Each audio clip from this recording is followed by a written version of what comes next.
SecureWeb Podcast Season 3 Episode 1. Today we'll be discussing around and we'll obviously separate the hype and the facts in AI that is affecting cybersecurity in today's world. I am Nikunj Rakesh, CISO and Manager Risk and Compliance at Kratikal Tech Ltd. I have with me Mr. Sachin Kawalkar, who is the Chief Information Security Officer at Neeyamo. Before we dive in, let's start with two quick questions. The first one is, what is one thing AI can do? What you think it was not able to do 3 or 4 years before, and it meant more like a science fiction movie to you? And what do you think? What are the changes or impact that AI have put up in terms of the cybersecurity industry? Hi, hello everyone. Since AI is coming, we cannot live with AI. So AI will be there in the system. Companies need to adopt the AI. If you want to progress, because customers are demanding, because they have seen the real value of AI. And that is why I always keep on saying, if you have to sustain, if you have to live with AI, we have to beat AI with the AI.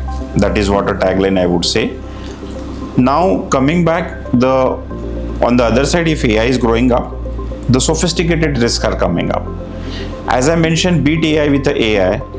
AI is helping, though in the recent the RSA conference last year, you have seen there are the precedent, the benefits, but however there are the same time there are challenges for the CXO and the CISO community. Agreed. Now why they are? Because since the AI is growing, the sophisticated risks are coming up. Now if you see from the benefits perspective, the sophisticated risks are going out. The SLAs are getting, the AI is helping to reduce the cybersecurity risk more faster, helping the cyber defense as well. So if you see, definitely AI is helping in the cyber world. It's true indeed, yes. I agree to your point, wherein you mentioned specifically AI will beat AI obviously in the present and in the coming future, because obviously humans cannot work as efficiently as an AI system can work. And if new threats are coming into the industry with the help of AI, we need sophisticated AI in terms of defensive approach as well, if we have an offensive AI. So totally agree to your point. What is one thing people believe AI can do in security, but it simply isn't capable of doing it yet? Is there anything as of now that you think AI cannot do, or is there everything that AI can do right now?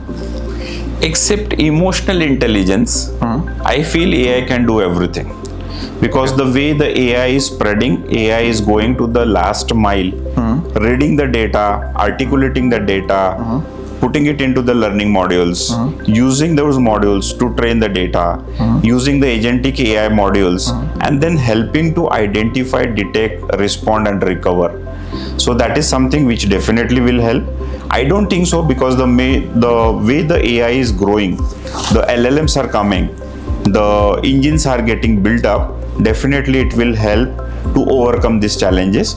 And definitely the training models, the data, the real-time data, the RAG which has come, the retrieval of your augmented, the detection and response. With the RAG coming in, definitely it is going always ahead of what it is. So it is always going on the advanced mode. So definitely AI will be helping to reach to the level we want to be, the cyber community want to be, and that will be definitely. So AI will capture everything. AI will be able to help to meet the compliances what we are looking for. Right. As far as the understanding that I got from what you said right now is, people also have some fear in terms of the new AI technologies coming up in the market. But at the same time, if we utilize the same AI systems to safeguard ourselves, we can obviously mitigate those risks and make sure the organizations are safe and the people's data is safe with us. Yeah. So Mr. Sachin, as you mentioned, beating AI with AI, obviously there's a good AI, there's a bad AI. Can you also tell me what is the extent of AI in terms of the current cybersecurity landscape? If I ask you if it is avoidable, can you avoid utilizing AI in today's world in terms of, let's say, building a cybersecurity strategy for your organization? Can you keep AI aside and then move forward? Is it a possibility right now? As I mentioned earlier, that we cannot live with the AI, so we have to beat AI with the AI. In the recent past, I was reading one article and I have seen there is a source which is called as a Hugging Face. There are more than 2 million of the LLMs which are available. Now just imagine, company demands the software to be developed with the AI. They want Cloud A or Gemini to be utilized for more better productivity. Customer demands it. The company want that to be included in the product. Same time, as I mentioned, that the Hugging Face, where the more than 2 million LLMs are available, which are getting introduced into your product. Just imagine when you have these utilities getting introduced, the millions of data which is getting exposed, which is getting utilized, which is getting fed to the LLM, and then it is moving to the your actual application for the product or for the utility you want. Now, since everywhere it is a data, just imagine the 10x multiplied your data, there will be the risk which are coming up. Now, how you are going to reduce those risks? So definitely you have to have the very advanced level of AI tools build up with your lot of advanced articulation, analysis, modeling, which will help to reduce that risk. Because same time your AI is reading that data. Now, if you want to reduce that cybersecurity risk and exposure of that AI going out, you have to have the filters, you have to have the AI toll gates. And to use that toll gates, you need to have the AI in place. And for that, you need to have the good solutions and the tools implemented. So you cannot leave AI. Definitely. Because AI is getting incorporated into your products, generating the more data exposure, giving the more possibility of the sophisticated risk. I believe it's a similar case wherein if we simply talk about ISMS, there is a requirement wherein we have to use authorized softwares, right? If we are using unauthorized softwares, the information or the critical data may leak out to unauthorized softwares. But if we are utilizing only the authorized softwares by the organization, there is no such risk because that is already mitigated and worked upon in terms of the risk assessments and all, right? Correct. So I believe this is the same take that you are mentioning here. The AI that we are using, it should be authorized, and obviously we should know how it is processing the data. It should be transparent and all the stuff that is required in terms of managing AI systems. Now, as I mentioned, there are thousands of LLMs which are getting utilized now as of the.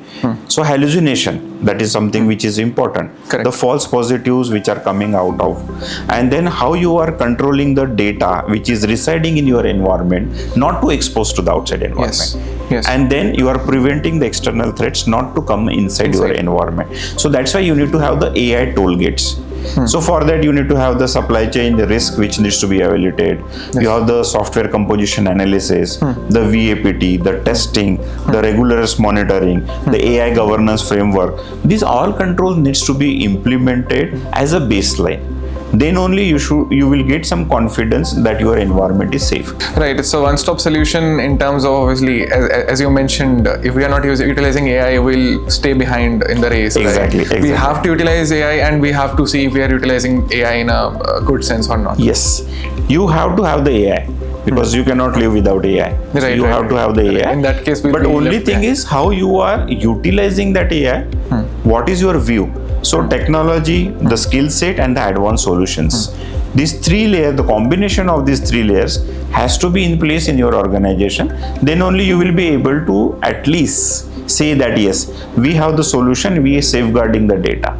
Because ultimately the data which you are consuming, it might be your company confidential, it might be your sensitive, it might be your PHI information, health related information, or PI information. Yes. If you see PHI or PII, you have a lot of regulations which are coming up. Exactly. While you are giving the services to the end customer, the customer expectations in terms of contractual commitment, regulatory requirements, local laws and regulation, you have to meet those compliances. True. One single incident will impose a lot of penalty, reputational risk, lot of stuff, DPDPA coming in. You cannot say that my data can be exposed. Exactly. So you have to have safeguard those crown jewels, which are PII information, where that AI is utilizing that data. So in what scope you have to extend that data, how much exposure you have to give, that you need to decide. That will help only with the governance framework and then your technology and monitoring. I believe third-party risk assessments will also have to step up, or let's say make third-party risk assessments more efficient in terms of assessing AI these days. Because initially we only used to assess third parties or the softwares or vendors that we are utilizing. These days we are utilizing AI models, right? If these are third-party models, we cannot just rely on the same checklist that we used to assess for the rest of the softwares, because this is AI, there are a lot of things associated to this thing, right? So we need to make sure that the third-party risk assessment things are also getting stepped up in terms of what we are assessing and what we are leaving behind. See, third party, that's a very good point. Third party, I guess most of the organization, you have a dependency, whether it's your API connector, whether the utility you are using, the softwares which you are using, or some components which has been incorporated into your main product. So somewhere the third parties are getting consumed. Yes. Now it is very essential to make sure that you are doing the risk assessment of those third parties. Correct. The AI which they are using, the LLMs which they are using. So at least you should have some AI risk framework. Yes. Now there is a ISO 42001 which is a very good standard about AI. So if you run through that standard, at least you will get understanding about the data which is getting exposed or which is getting utilized by that third party, or how much is the risk your threat landscape or the dashboard by getting that third party into your organization. That need to be evaluated, because thousands of APIs are getting connected to your organization, lot of the free utilities which are getting downloaded. As I mentioned, more than 2 million of LLMs which are getting utilized. Now how you want to use those LLMs? The data exposure, training of that data, everything need to be considered. For that, you need to have mandatory self-assessment on your AI, whether it's your internal or the third-party components. Definitely. Without that, you should not give the actual production environment or getting exposed to the outside world. Definitely. I totally agree with your stay on this. As we were discussing about third-party risk assessments, right? A lot of things are evolving these days. Let's come on to vulnerability assessments and penetration testing, right? This is one of the most critical part of any information security management system or a cybersecurity strategy of an organization, right? When we talk about vulnerability assessment and pen testing, as of now, obviously, we have a list of methodologies that we use, list of tools that we use to test applications, networks, right? But as we are discussing about LLMs, AI, what do you think in terms of AI? How AI can impact the workflow of penetration testing? What would be the areas that you think AI can benefit in terms of penetration testing? See, as we have seen, the network has been completely changed. We moved from the local so-called traditional IT environment to the cloud environment. Yes. The networks are same time getting very complex. Thousands of softwares, APIs, connectors, external utilities, external sources are getting connected to your network. Most of your products are web-facing products where you have a lot of vulnerabilities in the real time, which constantly getting checked by your hackers. Third parties are getting involved. More complex solutions and tools which has come up, and technology is completely revolving. Now, considering all these factors, definitely we need to come out with a traditional way of doing the things. We cannot say that okay, we will retain or we will continue with the old traditional model of doing the vulnerability scans. We have to come up with the advanced solutions wherein you have a very advanced way of doing or identifying the risk, because those days are gone where we used to run the tool and we will get a data. Now being AI coming in, where the real-time data is getting utilized by the cyber hacker community, the threat landscape has changed. Possibility and thousands of attacks and penetrations are coming into your network. Now you need to have the visibility that what is the current threat landscape or risk exposure of your organization, and to identify that, because everything is now technology. Yes. It's very complex. So same time you have to have the very advanced way of identifying the environment, and for that you need to have the advanced VAPT solutions to be in place.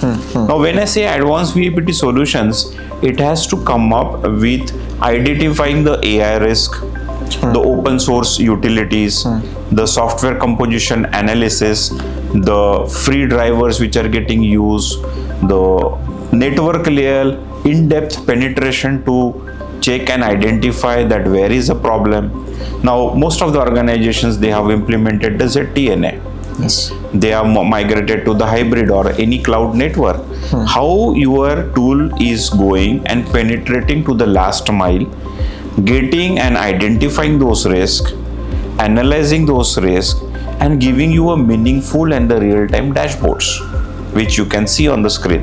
Yes, yes. I would say it is not only about getting a dashboard, but going beyond, and you are reactive to proactive. That outcome should come.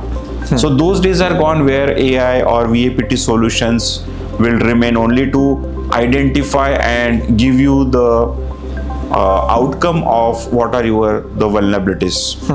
Now it has to go beyond. Correct. Instead of giving the recommendation for the patching or vulnerabilities, the high risk vulnerabilities, the tool should give you the exposure of that vulnerability, what is the impact of that vulnerability, and what are the typical steps you need to take care of it. Sometime I would say in the coming date, it has to go beyond, and it should remediate then and there only. Yes. So that you have the real time, the preventive measures implemented. So we have to come up from reactive to proactive approach, wherein this advanced VAPT solutions will help you not only scanning and giving you the outcome, but same time they are also helping you to mitigate. And the time, because now the way the injections are coming or the attacks or the simulations are coming, you have to have in the real time only.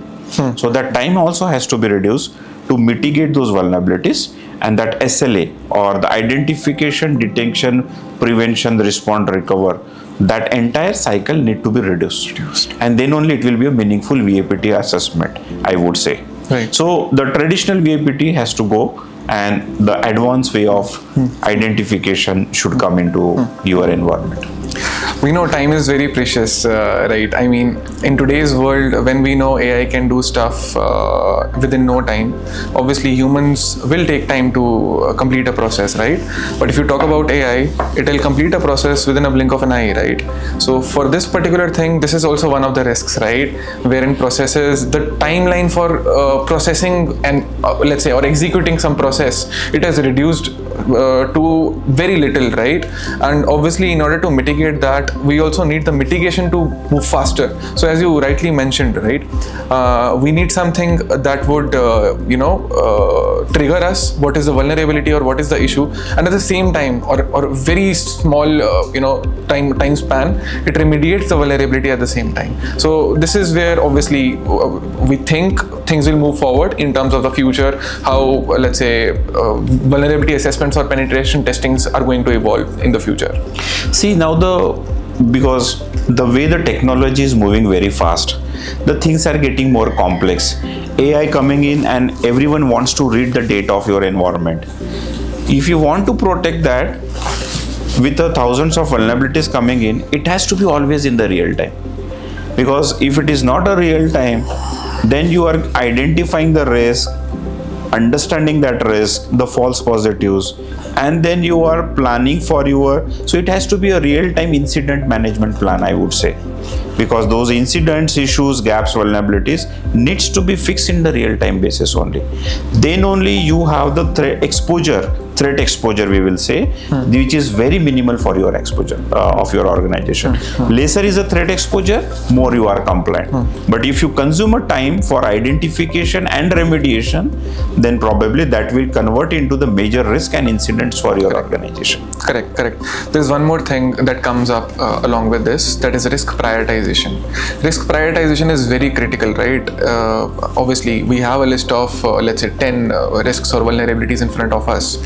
As a security manager, the biggest task for the security manager is to prioritize the risk. Obviously, we cannot remediate everything at a single given point of time, right? I agree. We need to prioritize. And do you think AI would be able to help us in terms of prioritizing the risk more efficiently or within less time frame that we usually take right now? See, here are 3-4 components which we need to consider.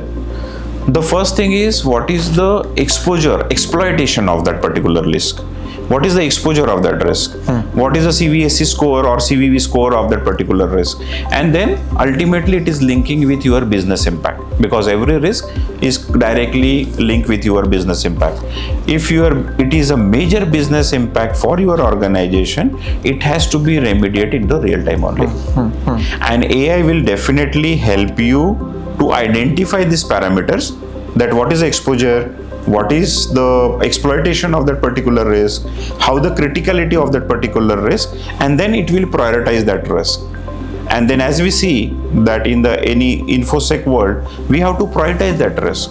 Correct. Because it's a very critical, impacting major impact on your business. Correct. You have to prioritize and immediately you need to remediate it. So you have to build up with the solutions, and accordingly the VAPT methodology you have to implement. Sometime it might be a patch, sometime it might be a network fix or any other fix which you need to be in the real-time basis.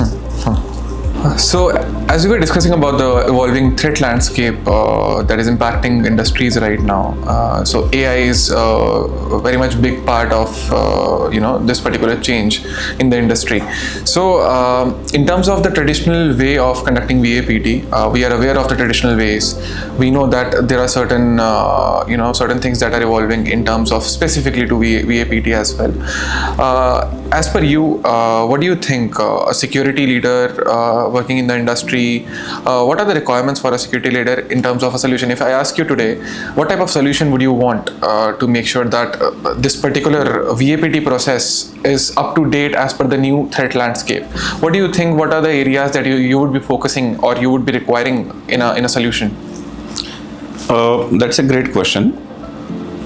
As we discuss that AI is coming in, the cyber risks are changing every day. There will be thousands of risks which are coming up. The threat landscape is changing. Very sophisticated, like a phishing, deepfake, all these attacks which are coming up, which are very complex and very difficult to identify. And that is what the challenge is. To overcome this challenge, we have the traditional way of doing the VAPT and all the stuff. But they cannot beat with this advanced risk or the vulnerabilities which are coming up, or the cyber risks which are coming up. If you want to beat this, definitely we need advanced solutions. Like for example, a lot of organizations, they have adopted a lot of governance, frameworks, compliances, robust configurations, hardening standards like a NIST framework, CIS benchmark.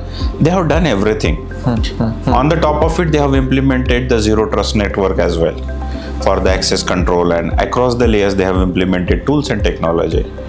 Now, even after implementation, how about your real-time monitoring and seeing that what is the current risk exposure, the threat landscape or the risk dashboard of my organization, which typically any CISO will look for. Yes. To get that the CISO or the risk dashboard of your organization, you need to have a very advanced real-time threat monitoring solution in place, which are deployed across the organization, across every layer and all the domains. So as we seen that comparing the traditional and the advanced way, I guess VMDR will definitely help. If it is having the capability of the RAG, definitely it will be a game changer, and it will definitely will give you the expected outcome of your environment. That's a very good take. I agree with your pointers, right?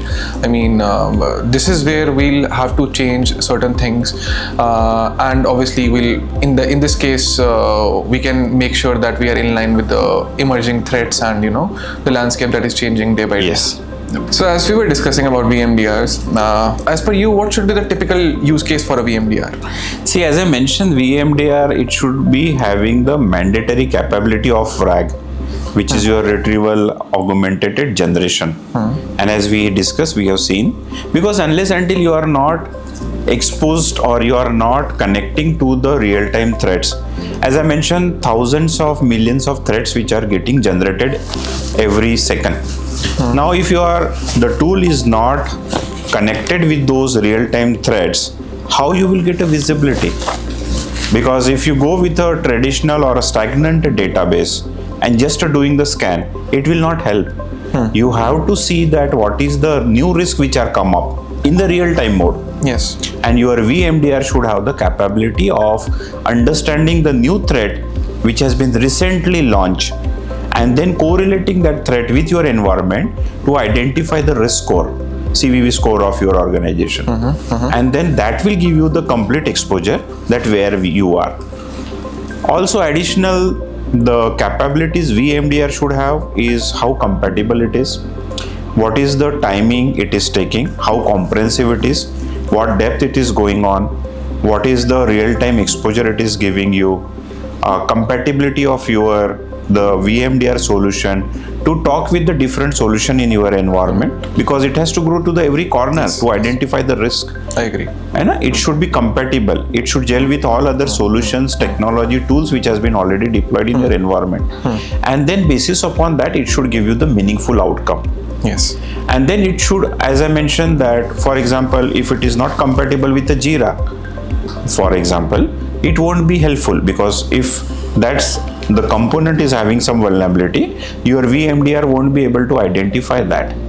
So compressiveness, the time it is consuming, the exploitation and the real-time threat risk dashboards what it is giving, the criticality of the risk what it is giving, then configuration management. It should be a very initiative solution so that any layman can understand that. The false positive as identification, the remediation. So as we see that it should go from your reactive to proactive, helping you and reducing the time for your risk identification of the risk and immediately giving you the alert for the remediation graph. So this functionality, a very high level functionality, any VMDR should have, must have, I would say. I agree. Plus, there is one more point that you just mentioned about simplifying the results, right? That even a layman can understand. Yes. This is a very good point, because I have, noticed in terms of security in our industry, right? Obviously, everyone is not aware of security. That's why we have security awareness trainings for the employees and everyone, right? And obviously, we have been taught since the beginning that when we are presenting security-related stuff to the board, it should be more in an understandable manner that the board understands, right? So if we have a solution, we have AI that is basically simplifying our stuff. Obviously, that is a plus point for us, and this is one very good addition that we can have in the stack. See, I would say that AI we are bringing in to simplify, not to make the things more complex. Correct. And especially from the risk perspective, if your risk visibility is more simplified version, then more proactively you will be able to take the action on your risk. Because the time from the initiation of that risk, identification and the remediation, this is what we call it as MTTD or MTTR. This is very important. So mean time to detect and mean time to respond. Correct. If you have that, the lesser time, more proactive is your, means you are safeguarding your organization from the threats or the incidents which are likely to happen and which may result into the major incidents. Definitely. This way you can obviously reduce downtime, system downtime, any unexpected failures. Right. Your customer confidence, your compliances, safeguarding the key critical data, your entire environment. Makes sense. And obviously this takes us to another part. If we talk, we just had a discussion around regulations also, right? Compliances. There are a lot of compliance regulations around the globe that govern specifically PII or PHI data. AI is coming into the market. Obviously, we cannot restrict the PII will not go inside the AI, right? We cannot, obviously, we can set up policies. But if we talk about restriction, that is something that we cannot control everywhere. Correct. Right? So this is something which brings us to the compliances part as well, wherein we need to make sure that there will be a lot of AI specific regulations that may come up in India as well, right? We have AI Act in Europe, right? We have a number of other regulations around the globe for, governing the PII and the PHI data. So I believe this can bring up certain areas to work upon in terms of the Indian industry, right? Wherein we might, move or shift towards, let's say, how we are making our AI systems or how we are securing them. There might be certain regulations that may come up in the future. And if we currently talk about the regulations, we have a 42001, right? As you also mentioned previously, ISO 42001 is a standard that basically is designed, which is designed for the use, development, and maintenance of the AI systems in an organization. Correct. So, and there is one more misunderstanding in the industry that 42001 is not applicable for me because I am not building an AI system. It also says that if you are using AI systems, you have to be compliant against 42001, right? Obviously, it's a voluntary certification, but it tests your credibility in terms of how you're securing the data, how you are governing the AI systems in the organization, and this is very important from the customer trust perspective as well. So, do you think any other compliance initiatives would impact how we are working in the AI field right now? See, I guess majority of the organizations, hardly there will be few organizations who are not utilizing AI. In some of the other form, they are utilizing AI. AI is a part of the solution now, whether it's a product or a software or any organization, or maybe for some other purpose. Definitely AI is into the environment. Now, since AI is coming in, AI is not coming only with the AI is coming with a risk as well. That's right. Now, if you take anything, the best part will be you need to have some governance framework, because without adoption of a governance, you don't have a visibility. True. The governance frameworks, the NIST standard or 42001, you take any framework, they are helping your job, simplifying your job and helping you to make sure that what is the scope, what is the boundaries of your environment where you need to deploy control. So you will get a visibility at a board level. Also, you will get a visibility that what exactly you need to do. Yes. And then it's a very sophisticated, very structured process of moving towards the compliances. So definitely any standard, adoption of a standard, then going step by step, designing of your processes, designing of your frameworks, designing of a controls, implementing those controls. As we see that in ISO, it is one of the best model, the plan, do, check, act. You design, you implement, you monitor, and then you remediate it. So something similar you can do in AI as well. You will get a visibility that what exactly your AI is doing in your organization, and then slowly, steadily you are moving towards AI compliances. Now that compliances means your risk assessment, adoption of tools, then maybe any other advanced layer of your solution or a technology deploying on your AI. Then you are like putting a toll gates for AI, like advanced next gen firewalls or ZTNA or any perimeter level like CNAP, CSPM, any type of, we have seen VMDR as well. Yes. For monitoring and then analysis. So you can deploy those solutions and you can protect and measure your compliances. Ultimately, at a board level, at a CXO level, you need to have the visibility that being AI coming in, where I am, what is my exposure, and what is my current risk score. Basis upon the risk score, how much risk you need to adopt, you need to accept, and how much risk you need to remediate. And then basis upon the remediation, you need to have the criticality of your risk and then immediate remediation plan. Yes. And this cycle should continue unless you are not compliant or meeting the compliances or the requirements. So as we discussed a lot around these topics, these advanced security topics, right, wherein AI jumped and then we discussed how AI can beat AI, right?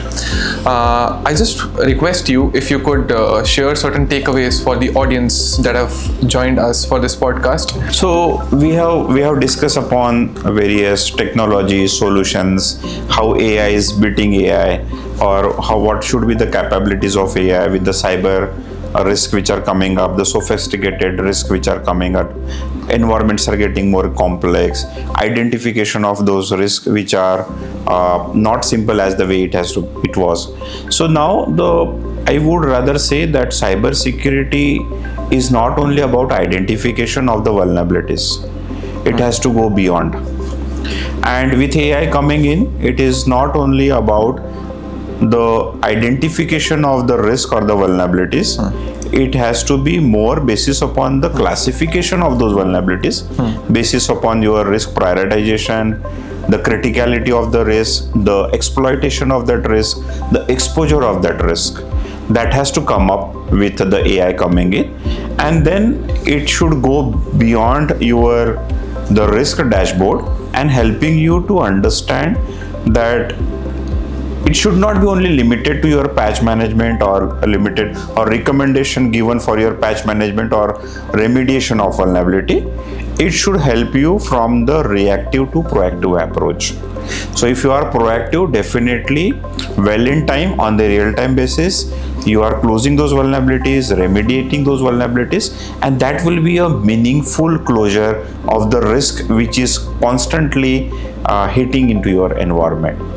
So definitely that will help. So AI has to be used very judiciously and on the advanced way. Thank you so much, Mr. Sachin, for speaking here on this in this episode. So thank you so much. It was a great discussion. Privileged to be a part of this discussion. Thank you so much, Kratikal. I guess you have very advanced tools which has been rolled out. Definitely, it will help to beat the cyber risk with lot of good advanced functionalities, and really we should be having such a discussion, meaningful discussion, having the good takeaways for our audience and helping a community to safeguard from the cyber risk and overall safeguarding and having the good compliances in place. So thank you so much, and we will see you soon. Thank you.